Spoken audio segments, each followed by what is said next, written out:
Hello दोस्तों, आपका हमारे यूट्यूब चैनल में बहुत बहुत स्वागत है। देखिए, अब मैं अनअकैडमी पे भी आ चुका हूँ। आप मुझे वहाँ पे भी फॉलो कर सकते हो। अगर आपके पास ऐप है तो हेमंत कुमार मिश्रा सर्च कर लेना, आपको मेरी प्रोफाइल मिल जाएगी। नहीं ऐप है तो कोई बात नहीं, नीचे मैंने डिस्क्रिप्शन लिंक दे रखा है, ठीक है। डिस्क्रिप्शन बॉक्स में लिंक दे रखा है, उसके अंदर कोर्स का लिंक होगा। उस कोर्स पे आप क्लिक करो, ठीक है। मेरी क्लास में आप पहुंच जाओगे। वहाँ पे इनरोल या नोटिफाई मी होगा, तो उस पे क्लिक करोगे तो आपसे एक कोड मांगेगा। तो आप मेरा कोड अप्लाई कर सकते हो, STUDY19, STUDY19 जो है मेरा कोड है। और आपको सभी क्लास फ्री में देखने के लिए मिलेंगे। जी हाँ, बिल्कुल फ्री में आप देख सकते हो। तो आप एक बार जाके चेक जरूर करना। चलिए क्लास स्टार्ट करते हैं। अभी नहीं, क्लास के बाद जाना, ठीक है। चलो चलो क्लास। शहद की मक्खी का विष कैसा होता है? दोस्तों ये होता है अम्लीय। जी हाँ दोस्तों, शहद वाली जो मक्खी होती है इसका विष अम्लीय होता है तथा इसमें अत्यधिक अम्लीय पेप्टाइड मेलेटिन उपस्थित होता है। तो शहद की मक्खी का विष कैसा होता है? तो हो जाएगा अम्लीय। नेक्स्ट, नमक का भारी मात्रा में सेवन करने के बावजूद किस पशु को उच्च रक्तचाप नहीं होता, यानी कि हाई ब्लड प्रेशर नहीं होता? तो दोस्तों वो पशु है ऊंट। जहाँ दोस्तों घरेलू और जंगली दोनों प्रकार के ऊँटों के जो जीनोम है, इनके विश्लेषण से यह सिद्ध हुआ है कि नमक के भारी मात्रा में सेवन करने के बावजूद उसे उच्च रक्तचाप और मधुमेह जैसे रोग जो है नहीं होते हैं। तो राइट आंसर होगा ऊँट। नेक्स्ट, मधुमक्खी के पुंगधूप यानी ड्रोन होते हैं। दोस्तों होता है जननक्षम भर नर, जननक्षम नर। जहाँ दोस्तों मधुमक्खियों में ड्रोन या फिर पुंगधूम जननक्षम नर होते हैं। दोस्तों मधुमक्खियों का जो संभोग है यह इंसेक्ट्स वर्ल्ड में सबसे नाटकीय यौन आत्महत्या के उदाहरणों में से एक कहा जा सकता है, जिसका अंत ड्रोन की मृत्यु के रूप में होता है। तो राइट आंसर होगा जननक्षम नर। नेक्स्ट, निम्नलिखित में से किस प्रक्रिया में ऊर्जा मुक्त होती है? तो दोस्तों वो प्रक्रिया है श्वसन, यानी श्वसन की प्रक्रिया में ऊर्जा मुक्त होती है। दोस्तों कोशिकाओं में ऊर्जा उत्पादन के लिए अपचयी अभिक्रियाओं को सम्मिलित रूप से कोशिकीय श्वसन कहते हैं। तो किस प्रक्रिया में ऊर्जा मुक्त होती है? तो राइट आंसर हो जाएगा श्वसन प्रक्रिया में। नेक्स्ट, निम्नलिखित में से मानव शरीर की किस प्रणाली से एल्वियोली संबंधित है? तो दोस्तों ये संबंधित है श्वसन प्रणाली से। जी हाँ दोस्तों, एल्वियोली इसका जो संबंध है मानव शरीर की श्वसन प्रणाली से यानी रेस्पिरेटरी सिस्टम से। दोस्तों यह फेफड़े में स्थित होता है और एल्वियोली मानव द्वारा ली गई हवा को रक्त तक पहुंचाता है, यानी ब्लड तक पहुंचाने का काम करता है। कौन? एल्वियोली। तो राइट आंसर होगा श्वसन प्रणाली से संबंधित है। नेक्स्ट क्वेश्चन, टीकाकरण द्वारा निम्नलिखित में से किसको नियंत्रित नहीं किया जा सकता है? तो दोस्तों मधुमेह को टीकाकरण के द्वारा नियंत्रित नहीं किया जा सकता। बाकी जितने भी ऑप्शंस हैं, चेचक, पोलियो, काली खांसी, इनका टीका लगता है। लेकिन मधुमेह जो रोग है वो इंसुलिन के ब्लड में अल्प स्रवण के कारण होता है। अगर इंसुलिन का जो है कि ब्लड में अल्प स्रवण होने लगे तो ब्लड में ग्लूकोज की मात्रा बढ़ जाती है, जिससे मधुमेह यानी कि डायबिटीज नामक रोग होता है और इसे टीकाकरण के द्वारा नियंत्रित नहीं किया जा सकता। तो राइट आंसर होगा मधुमेह। नेक्स्ट क्वेश्चन, एक्सोबायोलॉजी एक विज्ञान है जिसका संबंध है किससे? दोस्तों एक्सोबायोलॉजी का संबंध वायु अंतरिक्ष में जीवन के साथ है। जी हाँ दोस्तों, एक्सोबायोलॉजी दोस्तों ब्रह्मांड में मौजूद विभिन्न ग्रहों, उपग्रहों और चंद्रमा का जो अध्ययन किया जाता है वही एक्सोबायोलॉजी कहलाता है और इसका जो संबंध है वह अंतरिक्ष में जीवन के साथ है। तो राइट आंसर हो जाएगा ऑप्शन सी। नेक्स्ट, पशुओं का पशु महामारी रोग कौन सा होता है या फिर किसके द्वारा होता है? तो दोस्तों ये होता है विषाणुओं यानी कि वायरस के द्वारा। विषाणु यानी कि वायरस के द्वारा। तो राइट आंसर हो जाएगा ऑप्शन सी। दोस्तों रिंडरपेस्ट रोग, इसी को हम पशुओं का महामारी रोग कहते हैं।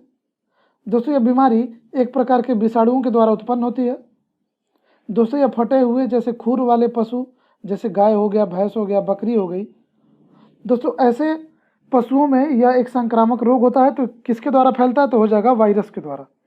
नेक्स्ट क्वेश्चन,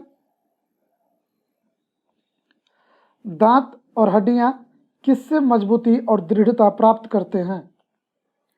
दोस्तों वो हो जाएगा हमारा कैल्शियम, यानी कैल्शियम से जीवित प्राणियों में हड्डियों, दांतों और शरीर के अन्य हिस्सों में कैल्शियम पाया जाता है, और दांतों और हड्डियों की मजबूती और दृढ़ता प्रदान करने में भी कैल्शियम की ही प्रमुख भूमिका होती है। तो राइट आंसर हो जाएगा कैल्शियम का। नेक्स्ट, निम्नलिखित में से कौन एक संयोजी ऊतक नहीं है? तो दोस्तों वो हो जाएगा हमारा त्वचा। बाकी रक्त, अस्थि और स्नायु ये सभी संयोजी ऊतक है, लेकिन जो त्वचा है इसका बाहरी स्तर यानी एपिडर्मिस एपिथेलियमी ऊतकों का तथा आंतरिक स्तर डर्मिस संयोजकी ऊतकों का बना होता है। तो संयोजी ऊतक नहीं है, तो राइट आंसर हो जाएगा त्वचा। नेक्स्ट,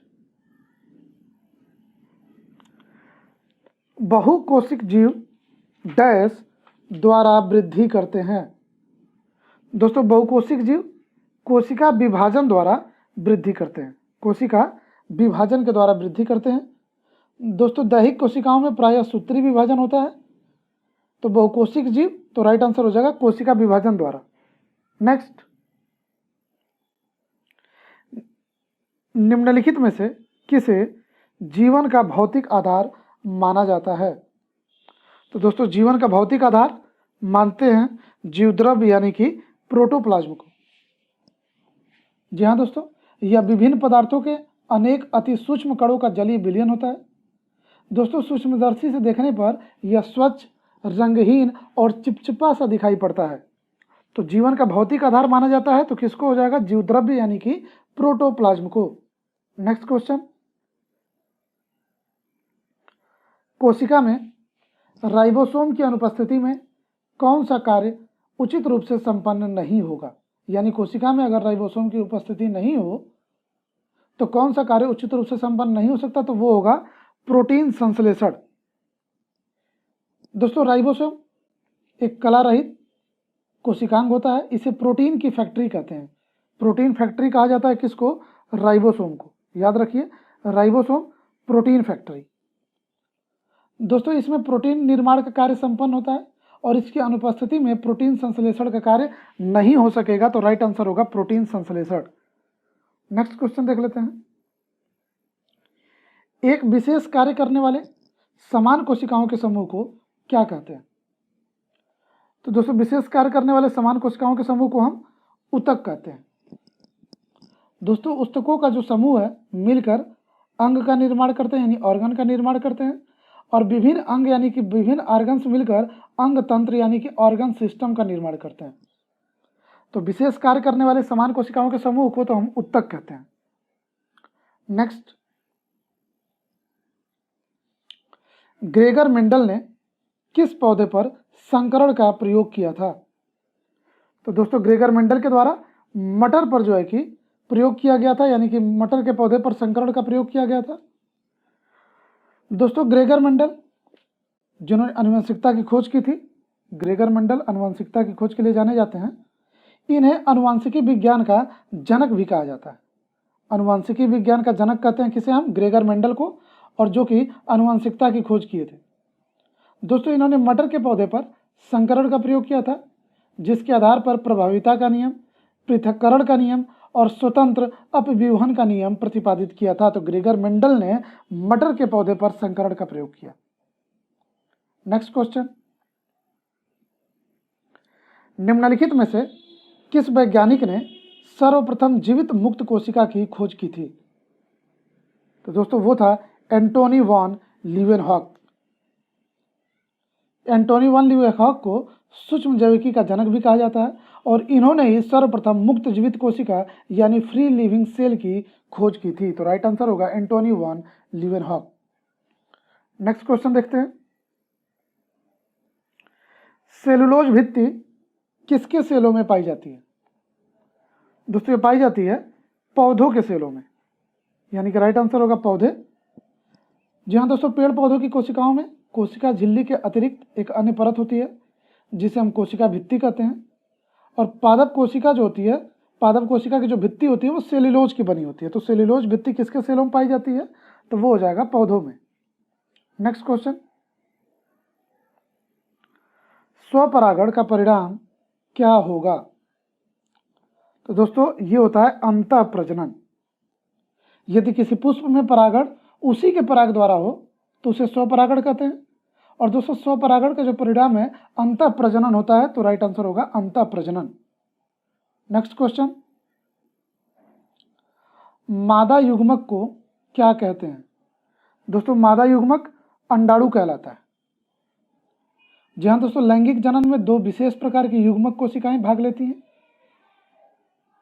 वृषणों में नर युग्मक कोशिकाओं को शुक्राणु यानी स्पर्म तथा अंडाशयों में बनने वाली मादा युग्मक कोशिकाओं को अंडाणु या फिर डिम्बाणु कहते हैं। तो राइट आंसर हो जाएगा अंडाणु। नेक्स्ट क्वेश्चन देख लेते हैं, नारियल का पानी है क्या? तो दोस्तों नारियल का जो पानी होता है वो विकृत तरल एंडोस्पर्म है, विकृत तरल एंडोस्पर्म।